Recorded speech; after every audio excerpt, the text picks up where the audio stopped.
something. Tennessee coach and student athletes, and Coach will ask you to make opening remarks, and then we'll take questions for anybody up here at the dais. So. Well, again, we're blessed and to have this opportunity to continue to play in the tournament, and just an incredible amount of respect for Kelvin Sampson and his team.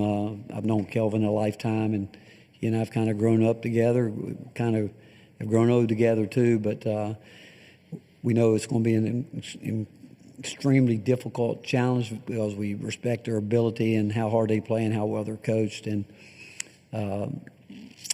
so we know what we're walking into.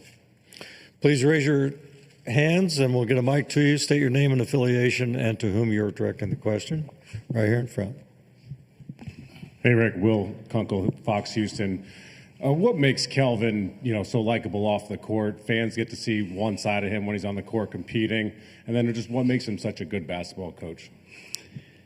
Well, we've known each other a lifetime. We met back in the 70s. He played at Pembroke State University. I played at Lenore Ryan, and back then they had these jamborees where you'd get together. We had no rules. We could start practice the first day of school and practice all the time, and then we'd get together on weekends and maybe bring 4 teams together and play Friday night, Saturday, maybe into Sunday. And just as I've gotten to know Kelvin and through the years, obviously we competed Texas, Oklahoma, everybody knows what that rivalry's about, but we've never let any of that get in the way of our friendship. But what makes him, if you knew his pedigree and who he is, he hasn't changed a bit. He's the same guy, highly competitive, beautiful family. Yesterday it warmed my heart to see him holding his grandson, but he's intense. I think he would tell you at one time when he went to the NBA, I'm not sure he ever thought he'd come back to college. I think it's been good for all of us in college to have him come back into the game.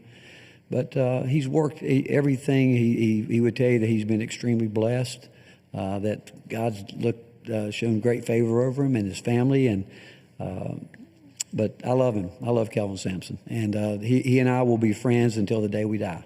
And we'll probably spend a lot of time together when we're both done with it because of the fact that he's a fun guy to be around. Questions, please? Right here. Yeah, Rick Gentry Estes from Tennessee. And Kelvin talked a lot about, pushing players, making it hard to play for his program, but he also hasn't had a lot of transfers. I'm wondering, is it more difficult to do that as a coach these days, given the transfer portal, everything that's going into it in terms of pushing players to get the most out of them?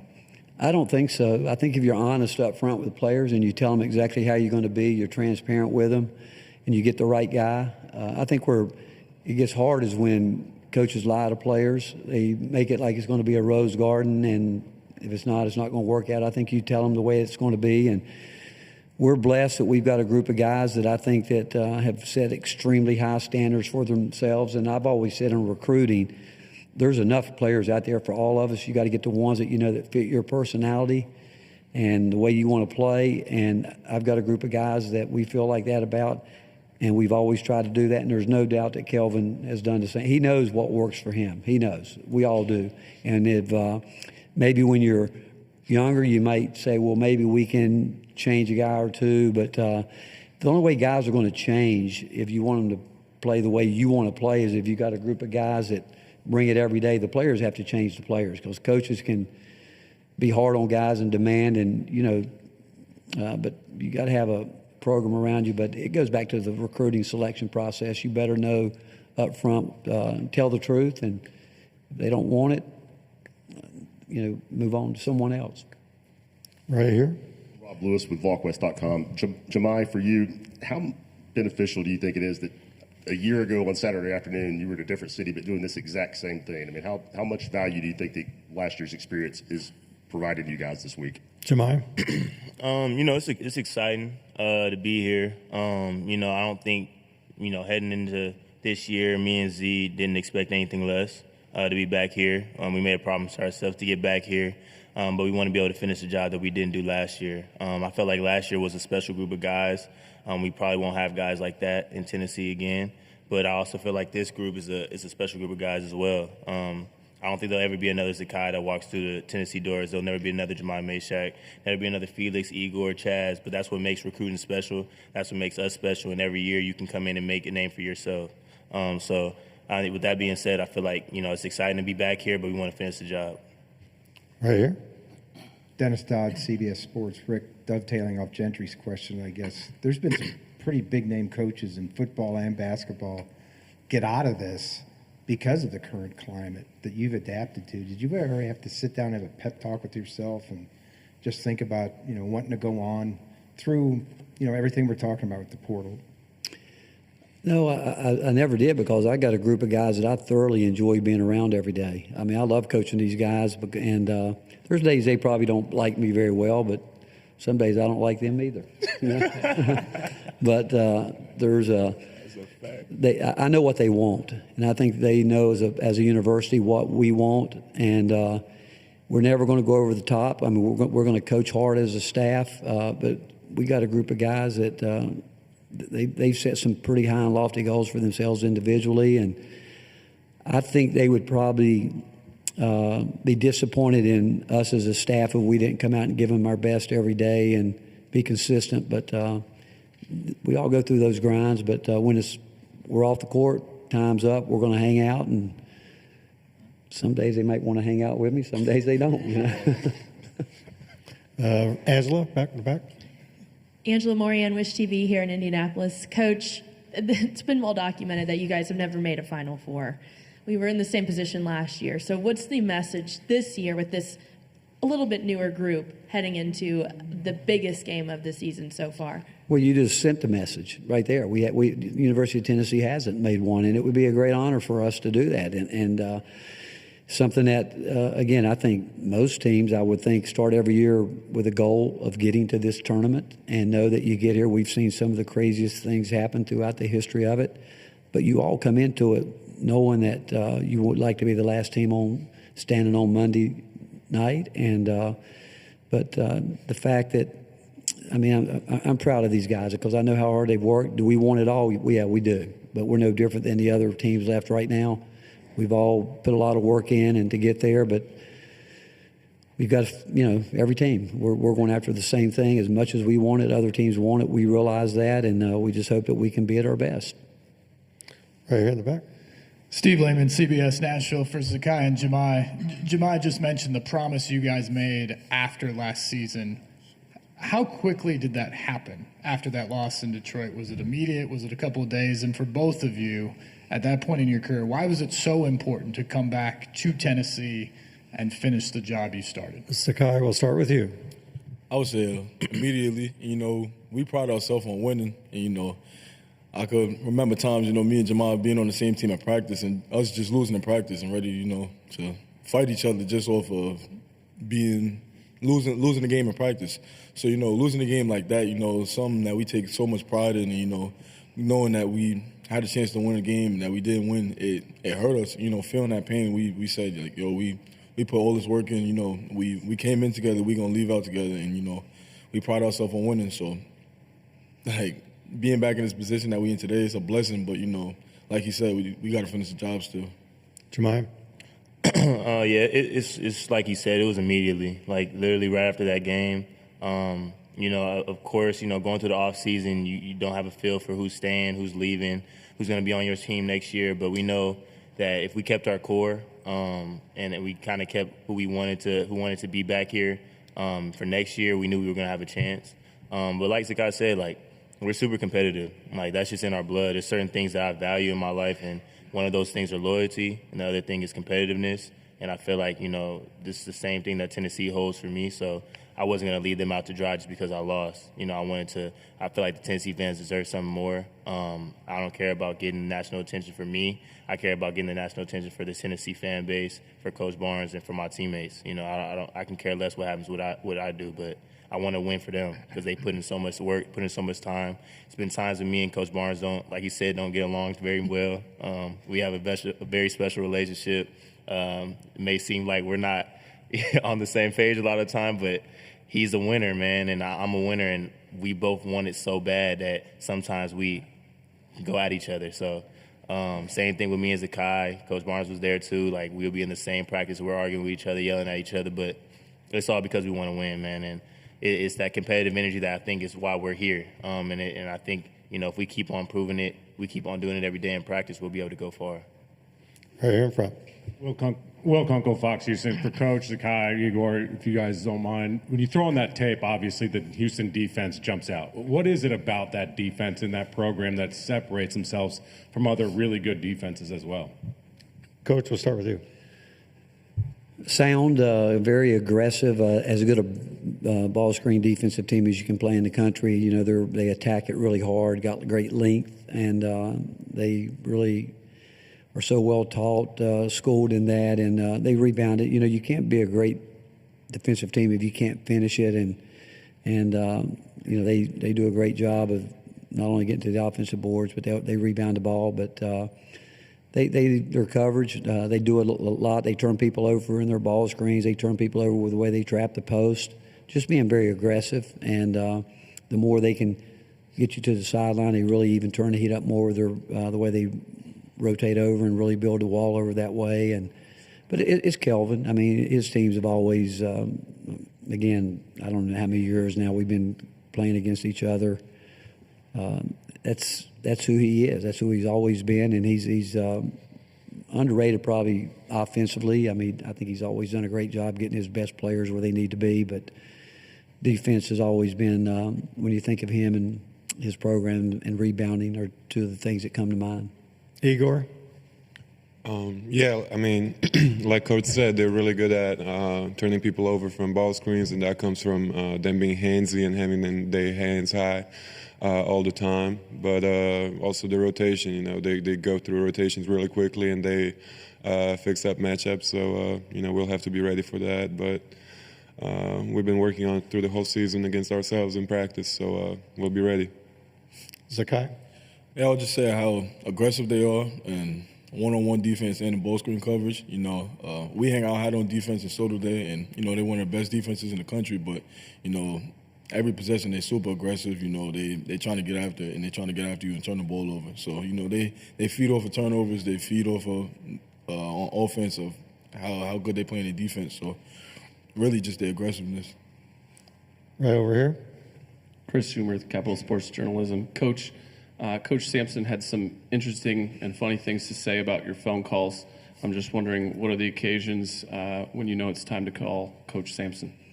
Well, we talk, guys that know me, we'll be talking for a while, and I'll finally say, I'm done with you. I'm out.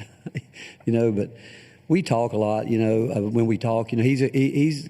Kelvin's the kind of friend that if we go weeks, months, whatever it may be, we just pick right back up.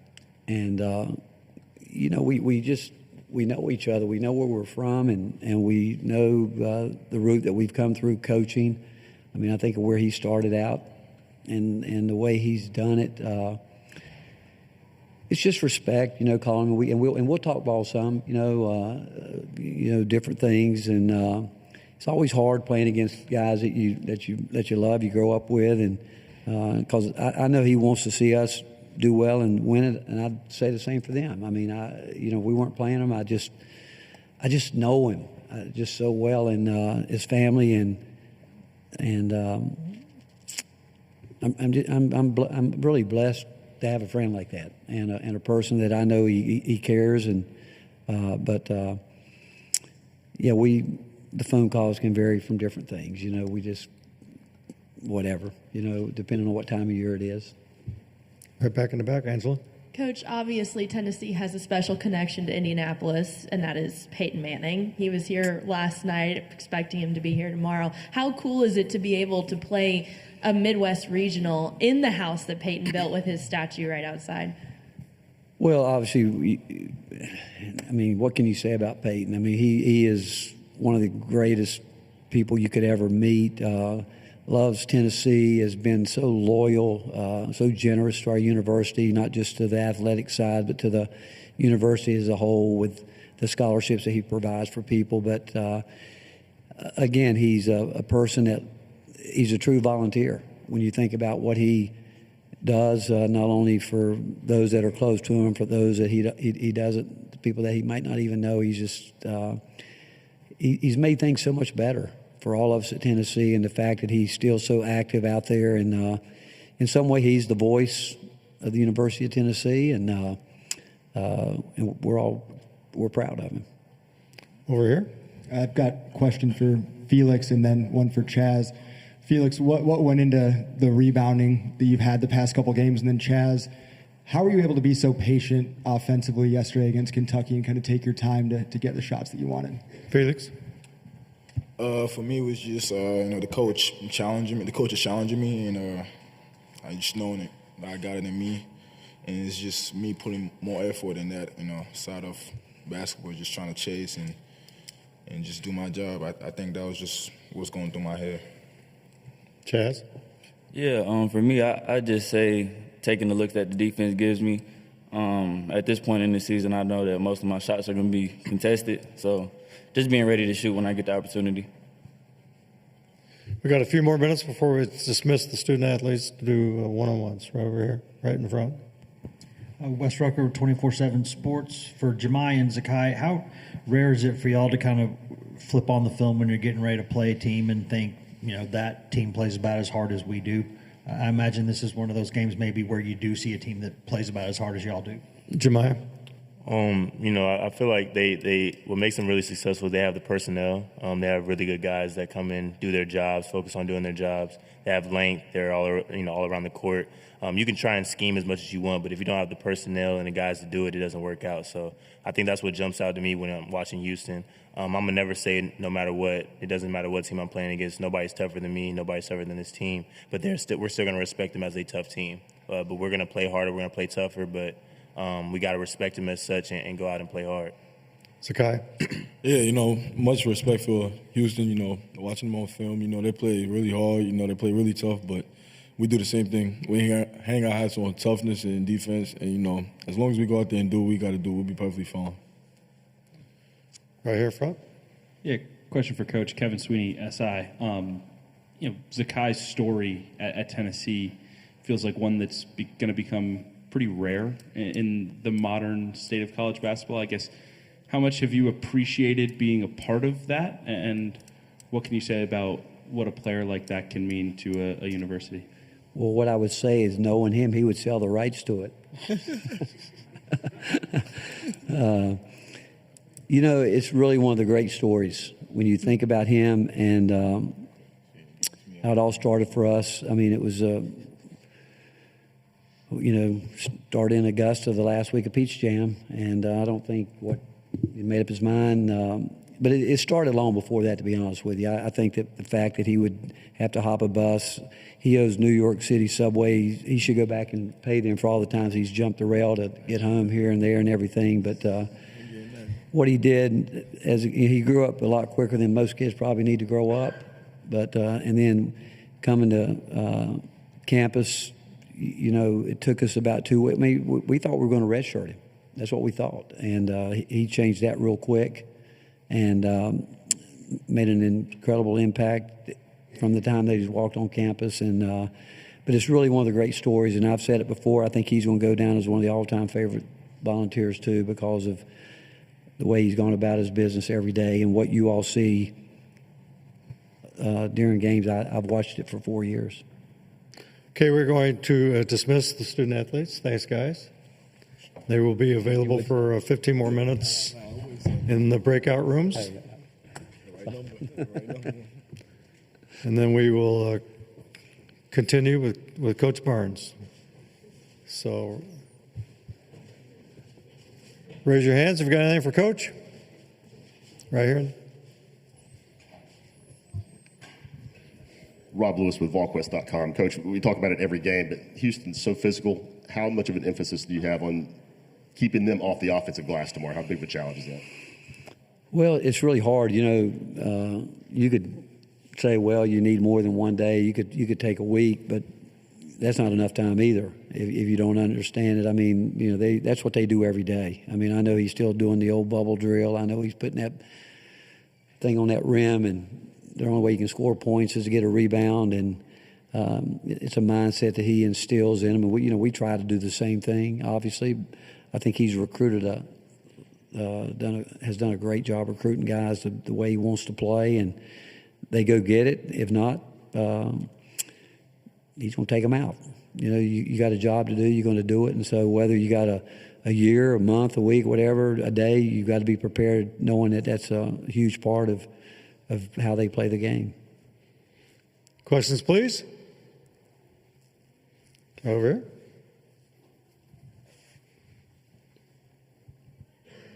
Alec Blender, Capital Sports Journalism. I want to ask, can you speak on the development of Zakai as a leader and how that has helped you as a head coach, having a point guard like that you can rely on and depend on? Well, when I was talking when they were up here about talking about some days we get along, some days we don't, all that, I think the best teams are when they're coached by the team. So there's days when if I don't, and I say it's we, our coaching staff, aren't doing the things that we want done, I'm holding those guys responsible too, because, players need to coach players, and Zakai and Jemai are two of the best. And so there's days I'm getting on them about things that maybe Chaz isn't doing. And when I might say to him, hey, if Chaz ain't going to rebound, you're going to run for him. You're going to run the steps. You're going to do this. You're going to do that. So it's the standard in which when you get players like Zakai, who came in, he wasn't a point guard when he came in. He's learned how to play that position. He's worked hard at it because he was always a guy that could score the ball. But we have expected a lot from him from a leadership standpoint. He speaks in his own voice, but he does it every day in practice. He doesn't have bad days in practice, and he knows me well enough to know when I'm not happy with practice, and he knows if he doesn't help change it, that he's going to get the backside of it more times than not. He and Jemai, because they've been around us, they know what the standard's been set, and they have been great at it because they have, again, the best coach teams, best led teams are when they're led and coached by the players. And but he's worked hard over 4 years to understand the game from all different areas, learning how to. We've never been a big heavy ball screen team. Probably done more this year than in the past, and he's worked hard at that. And anything that we've asked him to do, he's been willing to try to take it on and do it. The back. Hey, Coach. Trey Wallace with Outkick and Fox. You kind of previously touched on a little bit, but Kelvin Sampson was talking about just how much he still loves coaching this game, and that there is a minority of horror stories within NIL and transfer portal that I think a lot of people maybe run with it more and gets more attention. But just from your aspect of it, and he talked about coming towards the end of his career, but he said this is a game that he loves and it's still pure in his mind. Can you expand upon your thoughts on that? I would agree. I think, obviously he and I and, a group of guys that have been in a long time, Tom Izzo, you can name Cal, you can name a lot of us. We all, in some ways, are cut from the same cloth, but like Kelvin, again, I still think the game's a pure game, a beautiful game, and I love coaching it.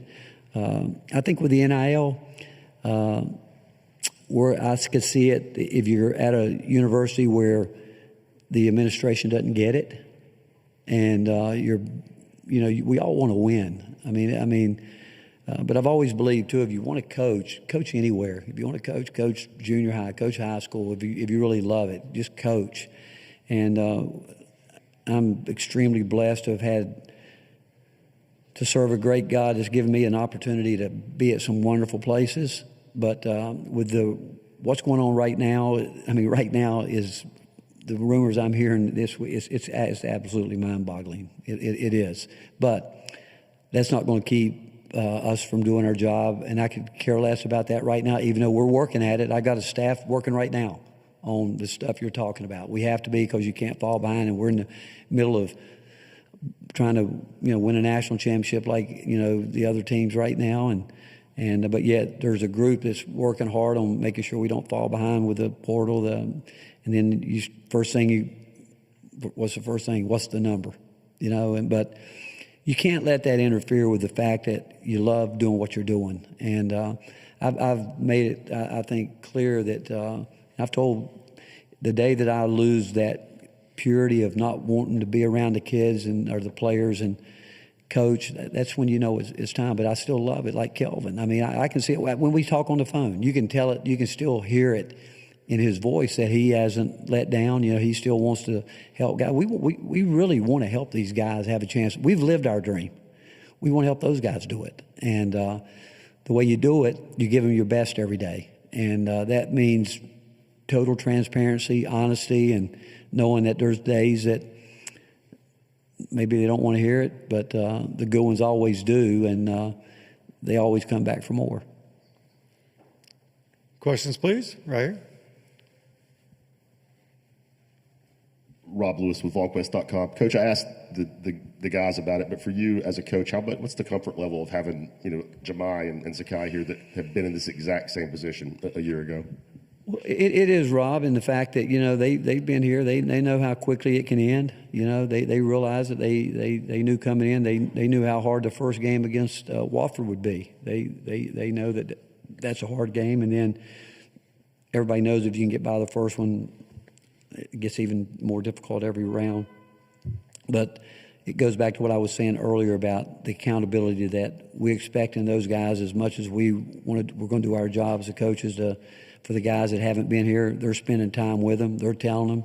And that peer pressure is powerful. It helps when Jemai and Zakai and Jordan have been here, and they're able to say, hey, this is what it's going to take. And because they spend a lot of time without us in the locker room prior to the game, and even though they might be in their own little world a little bit, they know how to touch each other and hot buttons and understand that we've got to be ready. Right here in front. Jason Bristol, KHOU in Houston. Rick, Kelvin said, if we don't win it, I want Rick to win it. Is it safe to assume that you feel the same way? Well, what I would say is this. Obviously, I'm in a league, and I like to see our league have success, whether people believe that or not. But from a personal standpoint, when you've grown up with a guy like Kelvin and, Tom's won it, yeah, I mean, we'd love to win it, but I would love to see Kelvin Sampson win a national championship.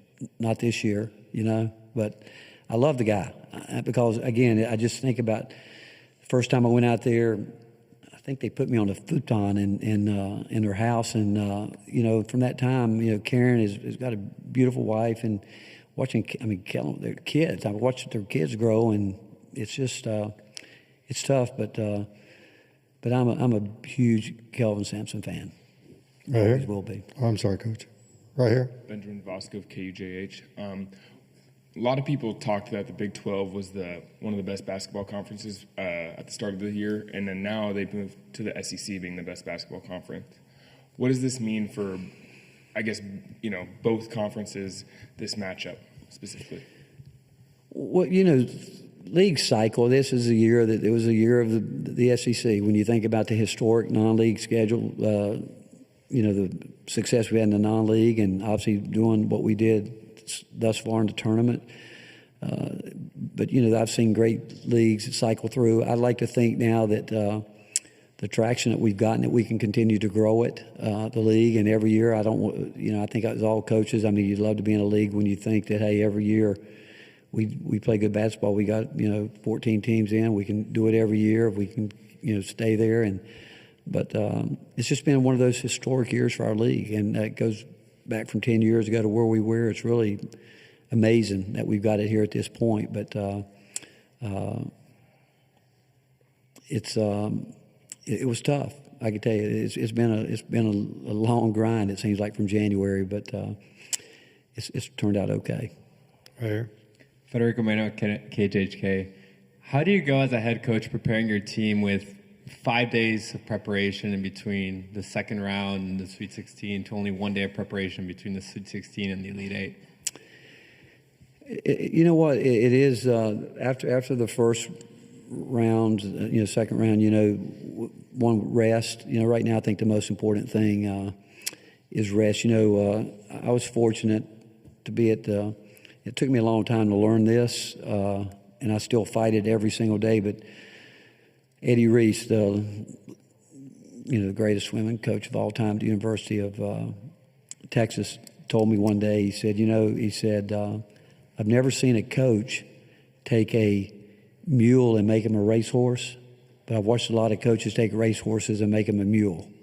I've been guilty of that a lot. And so this time of year, you want them racehorses. And so the biggest thing is trying to keep them healthy. And I'm not sure anybody's totally healthy right now, little bangs and bruises that you have, but we want to make sure and so from last night until today, that's the mindset we know.